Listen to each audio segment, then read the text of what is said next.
పశ్చిమాసియాలో ఒక యుద్ధం తప్పింది అనుకుంటే మరో యుద్ధం ముంచుకొచ్చింది. ఈ యుద్ధం మరింత తీవ్రమైతే భారత్పై ఆ ప్రభావం ఎంత? చమురు ధరలు పెరుగుతాయా? మన దేశంలో వస్తువుల ధరలన్నీ ఎగబాకుతాయా? ఇజ్రాయెల్కు వ్యతిరేకంగా పశ్చిమాసియా దేశాలన్నీ ఒక్కటవుతాయా?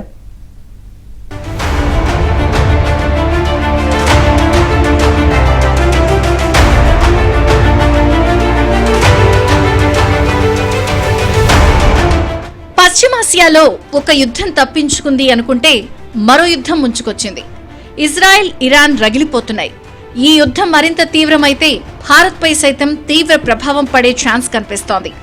దాడులు విరమించాలని పలు దేశాలు విజ్ఞప్తి చేస్తున్నా ఎవ్వరూ వెనక్కి తగ్గకపోవడంతో రష్యా, ఉక్రెయిన్ తరహాలో కొంతకాలమైనా యుద్ధం జరిగే ఛాన్స్ ఉంది. ఇరాన్లో చదువుకుంటున్న భారతీయ విద్యార్థులు భయంతో నిద్రలేని రాత్రులు గడుపుతున్నారు. వీలైనంత త్వరగా తమను స్వదేశానికి తీసుకువెళ్లాలని వాళ్లు కోరుకుంటున్నారు. బాంబు దాడులకు, పేలుడు శబ్దాలకు భయపడి వాళ్లంతా అపార్ట్మెంట్ల బేస్మెంట్లలో దాక్కుంటున్నారు. భారత రాయబార కార్యాలయం చొరవతో కొందరు విద్యార్థులు సురక్షిత ప్రదేశాలకు తరలి వెళ్లారు.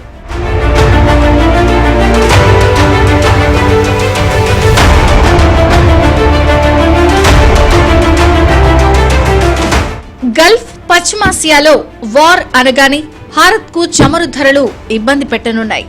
భారీ స్థాయిలో ధరలు పెరుగుతాయి అన్న ఆందోళన మార్కెట్ వర్గాల్లో కలుగుతోంది. బ్యారెల్ ముడి చమురు ధర $77 ఉంది. ఇది క్రమంగా పెరుగుతోంది. పర్షియన్ గల్ఫ్ నుంచి ప్రపంచ దేశాలకు చమురు సరఫరాలు కీలకమైన హోర్ముజ్ జలసంధిని మూసేయాలి అన్న ప్రతిపాదనను ఇరాన్ పరిశీలిస్తోంది. ప్రపంచ చమురు వ్యాపారంలో 20% ఇరాన్ సముద్ర ప్రాంతం ద్వారానే జరుగుతోంది. ఇదే జరిగితే చమురు ధరలు భగ్గుమంటాయి. యుద్ధం ఇలాగే కొనసాగితే చమురు ధరలు $150 వరకు వెళ్లిపోయే ప్రమాదం ఉంది.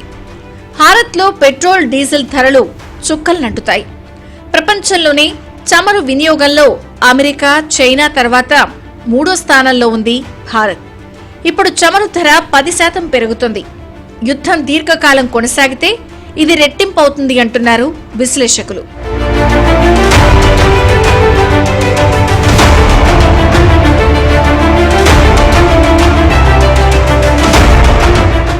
ఇజ్రాయెల్, ఇరాన్ మధ్య యుద్ధం తీవ్రమైతే విమాన, సముద్ర రవాణా ఛార్జీలు పెరుగుతాయి.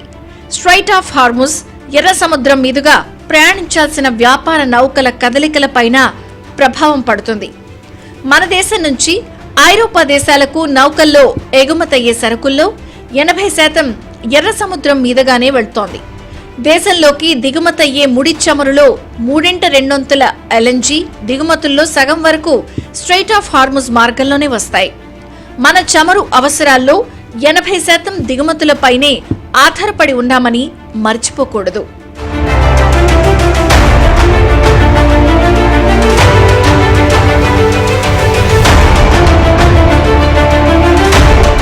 ఇజ్రాయెల్, ఇరాన్ దెబ్బకు ప్రపంచ స్టాక్ మార్కెట్లలో అస్థిరత నెలకొంది. ఇప్పటికే ఉక్రెయిన్, రష్యా మధ్య దీర్ఘకాల యుద్ధం దెబ్బతీస్తోంది. పెట్టుబడిదారులు స్టాక్ మార్కెట్లో ఇన్వెస్ట్మెంట్కు భయపడుతున్నారు. బంగారం వైపు పెట్టుబడులను మళ్లిస్తున్నారు. పలు దేశాలకు ఇరాన్, ఇజ్రాయెల్, ఇరాక్ ఆకాశ మార్గం కాకుండా వేరే మార్గాల్లో వెళ్తే విమానాల సమయం, చమురు వినియోగం పెరుగుతాయి.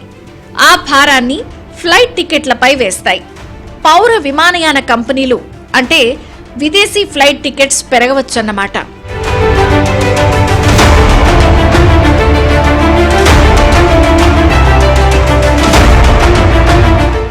డాలర్కు డిమాండ్ పెరుగుతుంది. ఇది రూపాయిని బలహీనపరచవచ్చు. అలాగే వాణిజ్య లోటు పెరుగుతుంది. ఇజ్రాయెల్, ఇరాన్ మధ్య యుద్ధం కొనసాగితే రూపాయి బలహీనపడటం వల్ల విదేశాలలో చదువుకునే విదేశీ విద్యార్థుల ఖర్చులు పెరుగుతాయి. గల్ఫ్ దేశాలలో దాదాపు 90 లక్షల మంది భారతీయులు పనిచేస్తున్నారు. యుద్ధం విస్తరిస్తే వారి ఉపాధితో పాటు భద్రత కూడా ప్రమాదంలో పడే ఛాన్స్ ఉంది. యుద్ధం వల్ల మన దేశంలో బాస్మతి బియ్యం ధరలు తగ్గే వీలుంది. గత 2 నెలలుగా అధిక దిగుమతుల కారణంగా దేశీయంగా సరఫరా తగ్గి బాస్మతి బియ్యం ధరలు 15 నుంచి 20% పెరిగాయి. ఇజ్రాయెల్తో యుద్ధం నేపథ్యంలో ఏర్పడ్డ పరిస్థితుల వల్ల మన దేశం నుంచి ఇరాన్కు బాస్మతి బియ్యం ఎగుమతులు తగ్గాయి. మన దేశం నుంచి బాస్మతి బియ్యాన్ని అధికంగా కొనుగోలు చేసే దేశాలు సౌదీ అరేబియా, ఇరాక్, ఇరాన్. మన దేశం నుంచి ఏటా 6,400 కోట్ల రూపాయల విలువైన బాస్మతి బియ్యం ఎగుమతవుతోంది.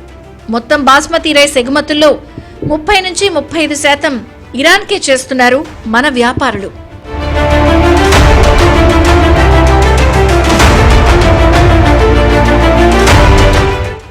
ఇజ్రాయెల్ ఇరాన్ యుద్ధం ప్రభావం ఇంటర్నెట్ కేబుల్స్ పైన పడొచ్చు.